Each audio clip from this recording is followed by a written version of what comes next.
Saudari-saudara, khususnya orang muda yang dikasih Tuhan, selamat siang. Ada 2 poin besar yang saya mau sampaikan hari ini. Ini menyatukan hal yang mungkin menjadi pertanyaan saya dalam pemerenungan juga untuk Anda. Yang pertama, poin pertama, dalam bacaan Injil ini sebetulnya hari ini menimbulkan banyak pertanyaan.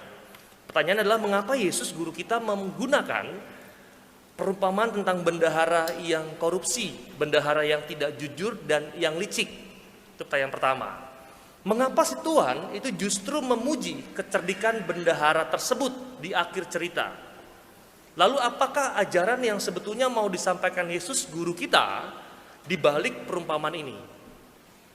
Betul ya? Apa hanya pertanyaan saya saja sebagai imam? Ya umat pokoknya ikut aja lah, maunya mau ngapain lah gitu ya. Apakah ada yang sudah mempersiapkan diri membaca Injil hari ini di rumah? Nggak ada Romo, bagus gitu ya. Kalau ada malah bingung saya. Hah, ada ya, bagus. Itu pertanyaan yang di awal dalam membaca Injil hari ini. Pertanyaan-pertanyaan muncul kok mengapa begitu, mengapa begini, mengapa begitu. Lalu kita bisa membaca, jika kita membaca dan merenungkan dengan sesama Injil Lukas yang diambil dari bab 14 sampai dengan 16, sebetulnya Yesus ada 3 hal yang mau ditekankan, disampaikan oleh Yesus. Yang pertama adalah tentang kehidupan yang kekal. Yang kedua, tentang Allah yang berbelas kasih. Yang ketiga adalah tentang apa yang harus kita lakukan untuk memperoleh kehidupan kekal. Itu 3 hal yang diungkapkan dalam bab 14, 15, dan 16 hari ini. Tema tentang kehidupan kekal dapat ditemukan dalam perumpamaan tentang perjamuan, bab 14. Sedangkan tentang tema Allah yang berbelas kasih terdapat dalam perumpamaan tentang domba, dirham, dan anak yang hilang yang kita dengar dalam Injil minggu yang lalu. Nah, pinter ibu nih, nyimak berarti ya. Berarti ke gereja minggu lalu ya. Dan sementara tentang bab 16 ini itu berbicara tentang apa yang harus dilakukan untuk memperoleh yang namanya kehidupan kekal, yang sebetulnya berpuncak nanti kisah tentang Lazarus dan juga orang kaya. Dan perumpamaan tentang bendahara yang tidak jujur termasuk dalam tema terakhir ini, tentang bagaimana apa yang harus kita lakukan untuk memperoleh kehidupan yang kekal.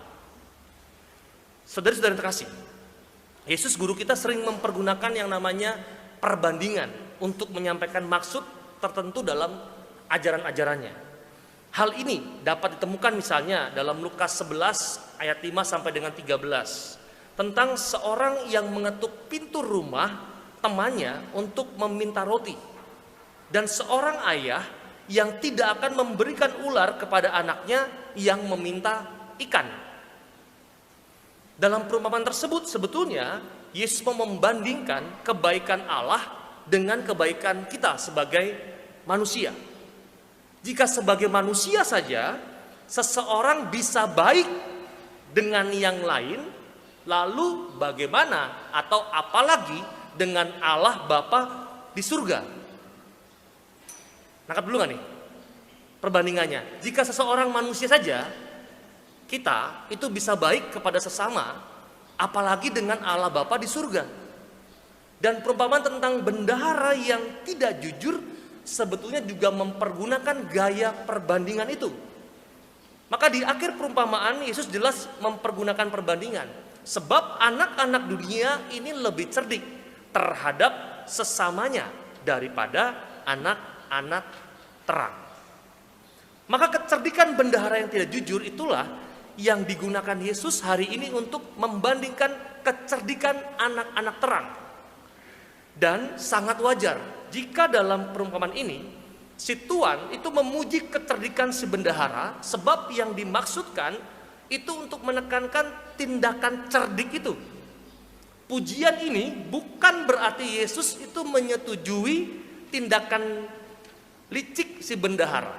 Yang mau disampaikannya adalah jika bendahara yang tidak jujur itu bisa memanfaatkan kesempatan yang ada untuk menyelamatkan masa depannya, sebetulnya demikian juga seharusnya dengan kita. Kita seharusnya bisa memanfaatkan kesempatan yakni segala macam anugerah yang Tuhan beri dari Allah untuk mempersiapkan masa depan kita, yaitu kehidupan yang kekal. Kita saya jelasin lagi lebih rinci ya. Ibarat seorang tuan, Tuhan mempercayakan kekayaannya kepada kita. Kekayaan itu adalah anugerah Roh Kudus, anugerah pengampunan, anugerah kasih. Bahkan Tuhan memberikan anugerah kekayaan yang terbesar adalah putranya sendiri sebagai penebus dosa dan penyelamat kita. Maka pertanyaan refleksi dari poin pertama adalah, apakah kita sudah bertindak cerdik seperti bendahara itu dengan menggunakan anugerah yang diberikan Allah kepada kita untuk keselamatan kekal? Itu poinnya. Terjemahannya begini. Jika seorang anak muda, itu saya kemarin futsal sama anak OMK muda 2 jam, itu napas saya mau lepas itu ya. Mereka masih bisa berlari, bisa menggocek. Kebayangkan energinya tuh kuat banget. Bisa main game selama 8 jam anak muda. Apakah hal ini, talenta yang diberikan anugerah ini bisa juga dipakai oleh mereka untuk belajar yang baik, bahkan menemukan keselamatan kekal? Sama halnya begitu. Sama halnya begini. Anda mungkin punya mulut yang tanda kutip ya, jahat. Setiap hari bisa ngomongin orang lain 8 jam misalnya ya. Hoax, fitnah 8 jam. Nah, energi ini apakah bisa juga Anda gunakan untuk mempergunakan ini untuk mewartakan kebaikan orang lain selama 8 jam? Itu yang dibilang cerdik. Segala macam talenta, Anda bisa berbuat jahat. Mungkin sekarang tuh bahasa gampang adalah berbuat jahat yang sangat sistematik. Wah, seperti apakah dalam hidup gereja ada? Mungkin ada. Dalam pemerintahan mungkin ada. Nah, Anda bisa mempergunakan otak Anda untuk membuat kejahatan yang sangat sistematik. Apakah Anda juga bisa mempergunakan energi ini, kepintaran ini, untuk mempergunakannya berbuat baik secara sistematik juga? Nah, hal yang sama seperti itu. Kecerdikan ini yang dipuji Tuhan untuk sampai kepada kita mempergunakan hal yang baik ini untuk dipakai untuk keselamatan yang kekal. Nah, apakah kita bisa untuk itu apa tidak? Betul ya? Anak muda bisa main nih seharian full, tapi suruh belajar baca buku 5 menit aja, udah pusing, ngantuk. Bisa main game nih selama 2 jam, PUBG, Mobile Legend. Disuruh ngerjain tugas sama 10 menit. Hal yang sama seperti itu. Itu poin pertama yang diungkapkan. Lalu tawarannya begini, dalam poin yang kedua. Ada sebuah istilah Latin mengatakan non scholae sed vita discimus. Kita belajar tidak hanya untuk sekolah, tetapi untuk hidup. Saya ulang ya. Kita belajar tidak hanya untuk sekolah, tapi untuk hidup. Ini sebetulnya ungkapan dari seorang filsuf abad ketiga sebelum Masehi yang bernama Seneca. Ia mau mengajak kita belajar bukan melulu dari bangku sekolah, tapi juga belajar dari kehidupan. Dan itu yang seringkali luput dalam kehidupan kita. Orang memuji belajar dari bangku perkuliahan atau sekolah, tetapi orang lupa sebetulnya dalam kehidupan orang juga bisa banyak belajar. Maka mengacu dalam bacaan hari ini, Yesus memuji bendahara yang tidak jujur itu karena kecerdikannya dalam menjalani kehidupannya. Maka sebagai orang beriman, saya mau mengajak kita juga belajar untuk menjadi orang yang cerdik. Hidup yang cerdik. Cerdik artinya cerdas dan terdidik. Cerdik, cerdas dan terdidik dengan modal dasar PKI. Bukan Partai Komunis Indonesia, tetapi PKI itu adalah P-nya adalah positif, K-nya itu kreatif, I-nya itu adalah integratif. Yang pertama positif. Yesus mengajak kita untuk belajar kecerdikan dari sang bendahara, bukan belajar ketidakjujurannya.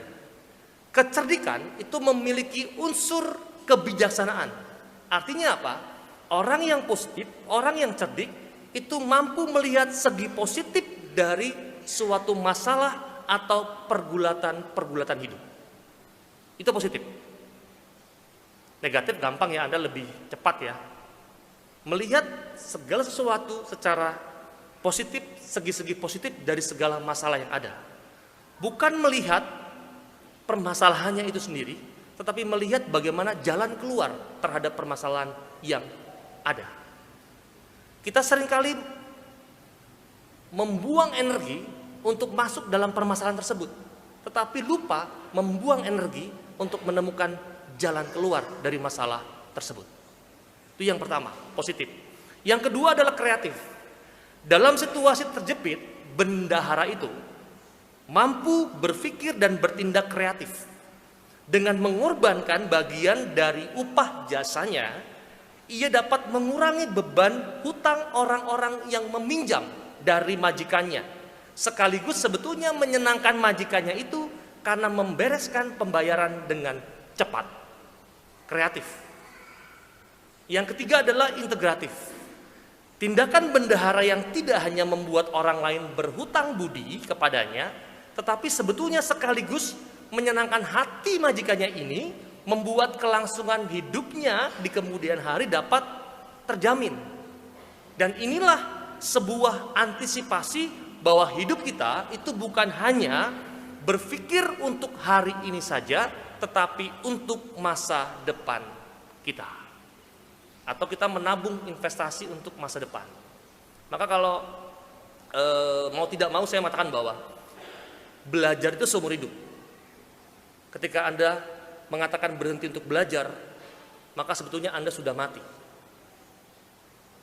Mengupgrade hidup itu seumur hidup.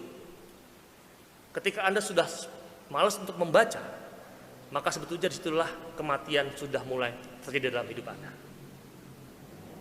Maka untuk anak-anak, orang-orang muda, baca buku itu tuh hal yang penting. Ketika malas baca buku, sebetulnya kematian sudah mulai menjamur dalam hidup Anda di kemudian hari. Jangan kemudian hari, 2 tahun ke depan pun Anda akan lebih kehilangan untuk senjata menjalani hidup ini. Maka ini yang dipuji Tuhan hari ini. Yang pertama tadi, apakah energi yang sebaliknya sebagai kecerdikan anak-anak kegelapan itu mampu diambil untuk memakai dalam kesempatan menemukan kehidupan yang kekal sebagai anak-anak terang. Maka kalau Anda tadi saya bilang, kalau Anda punya energi lebih untuk berbuat jahat, pakailah energi yang lebih itu ditutup untuk berbuat baik, sama hal gitu. Nah, lalu juga tawarannya tadi, sebagai anak yang cerdik, sebagai murid yang cerdik, cerdas dan terdidik, apakah kita juga punya modal dasar positif, kreatif, dan integratif. Itu tawarannya. Semoga nangkep ya. Nggak tanya lagi tentang bendahara yang jujur, kenapa dipakai. Jelas di hari ini, Yesus tidak menitik beratkan kepada ketidakjujurannya, tapi meletakkan kepada kecerdikan bendahara tersebut untuk masa depannya. Dari 2 poin ini sebetulnya hal yang sederhananya, Yesus mau mengajak kita untuk satu hal sih, nggak ada yang lain, adalah untuk setia kepadanya. Talenta anugerah yang diberikan oleh Tuhan kepada kita itu diberikan oleh Tuhan untuk membuat kita setia kepadanya. Dan setia itu tidak lagi hal sesuatu yang mudah untuk zaman sekarang. Nah, maka saya akan menutup hari ini sebagai bonus dalam misa OMK, saya akan nyanyikan sebuah lagu. Judulnya itu Masih di Sini Masih Denganmu. Zaman kapan ya? Zaman dulu ini lagunya ya. Ikut nyanyi ya OMK ya.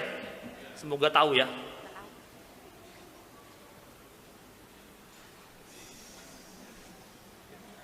Semoga dengan lagu ini Anda selalu setia kepada Allah, kepada Tuhan, terlebih anugerah-anugerah yang telah Tuhan berikan. Semoga bisa pintar dan cerdik, cerdas dan terdidik seperti yang Tuhan ajarkan kepada kita lewat perumpamaan bendahara yang tidak jujur. Dan sejenak kita mohon rahmat Allah supaya hari ini menjadi minggu yang terbaik untuk kita bersama dengan keluarga. Mampu juga melihat segala macam potensi-potensi yang telah kita lakukan dalam hidup ini. Hal-hal yang luar biasa Tuhan berikan, tapi seringkali kita masih salah untuk mempergunakannya. Bukan untuk mencapai kehidupan yang kekal, tapi untuk malah mempergunakannya untuk menjauhi apa yang Tuhan berikan kepada kita. Kita mohon rahmat dari Tuhan untuk semuanya itu.